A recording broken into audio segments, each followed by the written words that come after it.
Iran Israel பதற்றம் தீவிரம். ஈரானின் முக்கிய பாதுகாப்பு தலைவர் பலி.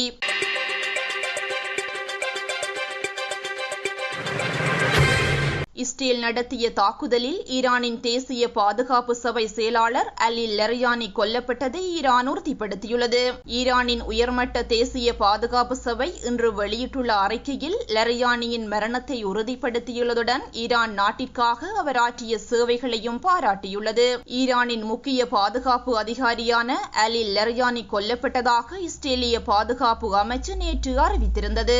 ஈரானின் பாதுகாப்பு தொடர்பான தீர்மானங்களை எடுக்கும் மிக முக்கியமான நபராக அவர் விளங்கியதால் அவரது மரணம் தற்போதைய போர்ச்சூழலில் பெரும் தாக்கத்தை ஏற்படுத்தும் என எதிர்பார்க்கப்படுகின்றது.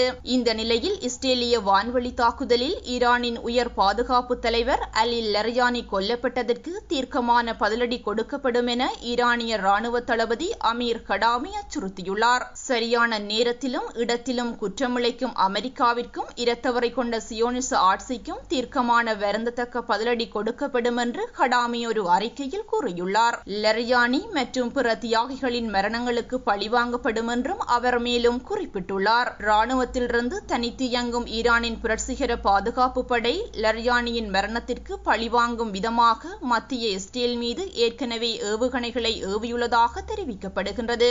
அலி லரியானி 2025 ஆகஸ்ட் மாதம் ஈரானின் தேசிய பாதுகாப்பு சபையின் செயலாளராக நியமிக்கப்பட்டார். அத்துடன் அவர் ஈரான் ஜனாதிபதியினதும் மற்றும் மறைந்த ஈரானின் உச்ச தலைவர் அயதுல்லா அலி கமேனினதும் பிரதிநிதியாக பணியாற்றியுள்ளார் என்பது குறிப்பிடத்தக்கது.